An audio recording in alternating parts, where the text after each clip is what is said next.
Halo kawan-kawan sekalian, apa kabarnya? Semoga sehat selalu ya. Dilancarkan semua rezeki dan dimudahkan segala urusannya. Dan juga saya berdoa untuk kawan-kawan sekalian dan juga saya. Semoga kita semua mencapai apa yang kita inginkan ke depannya. Agar semua usaha dan kerja keras kita selama ini terbayar dengan hasil yang memuaskan. Pada kesempatan kali ini saya akan membawakan sebuah cerita di mana seorang laki-laki penjual bakso yang diikuti sosok hantu saat menjajahkan jualannya. Dia melihat sosok itu dan membuatnya lari terbirit-birit. Seperti apa ceritanya? Simak terus sampai akhir. Namun sebelum lanjut cerita ini, saya mengingatkan kembali bagi kawan-kawan yang baru menemukan channel ini, silahkan like, share, dan komen. Dan juga silahkan subscribe dan nyalakan lonceng notifikasinya agar kawan-kawan juga sekalian tak ketinggalan dengan cerita-cerita selanjutnya dari channel ini. Dan satu kata buat kawan-kawan sekalian semua, carilah calon istri yang cantik berambut panjang dan juga tinggi agar kawan-kawan sekalian semua bahagia. Namun jika ia berpakaian serba putih dan bisa duduk di atas pohon, segeralah lari. Kisah ini bermula ketika seorang pedagang bakso, sebut saja namanya Kardio, tengah bekerja seperti biasa, berkeliling kampung untuk menjajakan baksonya. Kisah ini ditulis berdasarkan cerita pengalaman Kardio saat berjuang mencari uang demi menikahi wanita idamannya.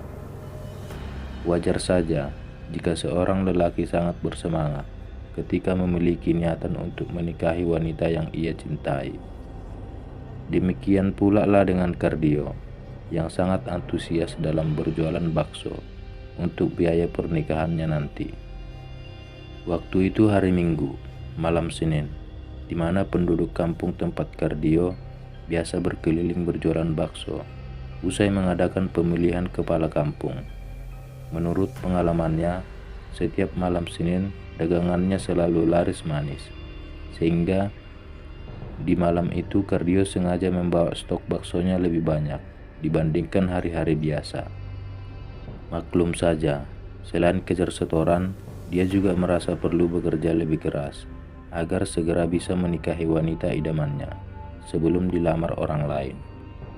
Namun, sepertinya harapan dan impian Kardio di malam itu tidak bisa kesampaian, karena selain tidak terlihat warga yang berkumpul, malam itu suasana kampung tempatnya berkeliling berjualan juga terlihat sangat sepi dibanding hari-hari sebelumnya. Lantas, dia merasa kecewa dan beranggapan jika acara pemilihan ketua kampung di siang tadi membuat semua warga merasa lelah dan capek, sehingga memilih untuk istirahat di rumah. Waktu telah menunjukkan pukul 21 malam. Belum semangkok bakso pun terjual di malam itu. Untuk sedikit melepas lelah, Kardio berhenti di bawah pohon randu atau kapas yang di sampingnya terdapat tiang dan lampu listrik sebagai penerangan jalan. Sambil melepas lelah, Kardio memukul mangkok bakso secara bertahap agar suaranya terdengar oleh warga sekitar. 1 menit, 2 menit, hingga 10 menit berlalu. Kardio secara bertahap memukul mangkok bakso. Namun, masih tak ada seorang pun yang terlihat keluar rumah untuk menghampirinya. Ya sudahlah, kali malam ini memang bukan rezekiku, gumam Kardio dalam hati.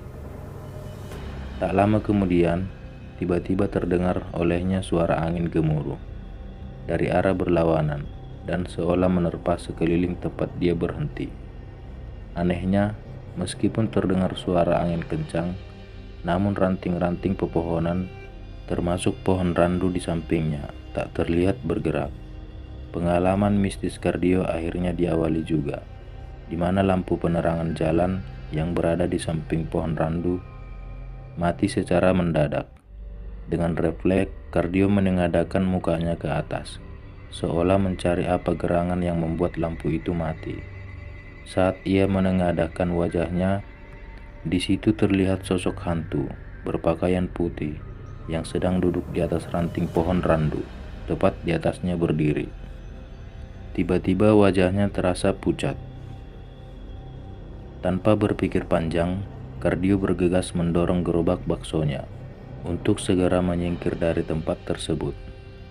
Rasa kaget bercampur merinding, seolah semakin membuat Kardio ketakutan, beriringan dengan terciumnya aroma bangkai yang membuatnya mual. Perjalanan Kardio malam itu seperti belum selesai sampai di situ. Dia masih berkehendak kembali keliling kampung, meskipun dengan hati was-was dan gelisah atas kejadian yang barusan dia alami. Meskipun Kardio menyadari jika yang dilihatnya tadi adalah penampakan sosok hantu kuntilanak, namun dia tidak memiliki pilihan lain kecuali kembali menjajahkan dagangannya. Setelah sekitar 15 menit mendorong gerobaknya, akhirnya terlihat pembeli pertama memanggilnya dan menghampirinya. Sambil membuat bakso, Kardio menceritakan perihal kejadian yang barusan dia alami, yakni melihat sosok kuntilanak di pohon randu yang masih berada di kampung itu juga. Aneh dan kembali bikin merinding. Kala itu juga tiba-tiba tercium aroma wangi semerbak, layaknya bunga melati yang tengah mekar.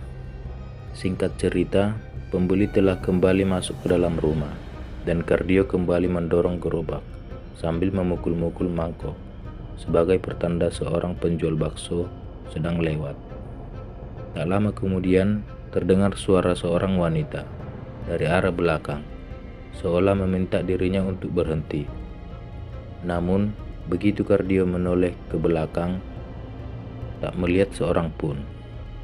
Kejadian ini sampai terulang sebanyak 3 kali, dan pada panggilan terakhir, Kardio melihat sosok wanita yang tidak begitu dia kenal berjalan mendekatinya dengan membawa sebuah mangkok.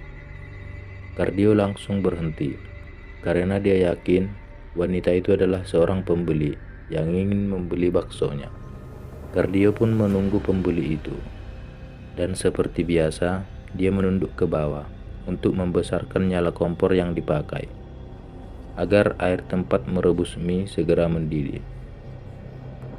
Seusai membesarkan nyala kompor, Kardio kembali berdiri dan menoleh ke arah wanita yang tadi memanggil dirinya. Namun, apa yang terjadi? Dia mendapati sosok kuntilanak yang tengah berdiri tepat di belakangnya. Kardio langsung panik. Saking takutnya, Kardio bergegas mendorong gerobaknya tanpa menghiraukan air rebusan bertumpahan.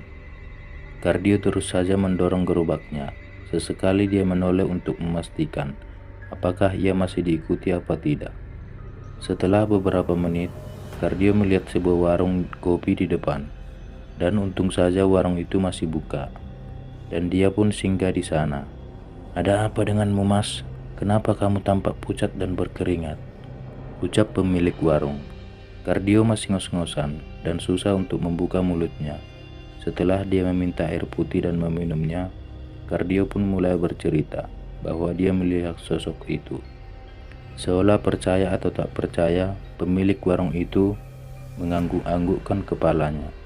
"Mungkin dia suka ketampananmu kali, Mas," kata pengunjung warung yang sedari tadi mendengar Kardio bercerita. "Ah, Bapak ada-ada aja," ucap Kardio. Tak berselang lama, Kardio melirik jam di tangannya, menunjukkan jam 11 malam. Karena dirasa malam itu bukan malam yang baik, dengan perasaan takut dan juga jengkel, Kardio pun pamit dan mendorong gerobaknya kembali.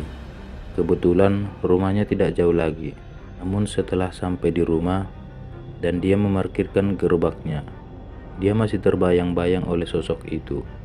Tanpa sengaja, Kardio menoleh ke arah jalan, dan betapa terkejutnya dia melihat sosok itu berdiri di bawah pohon jambu, tepat jarak 2 rumah di dekat simpang.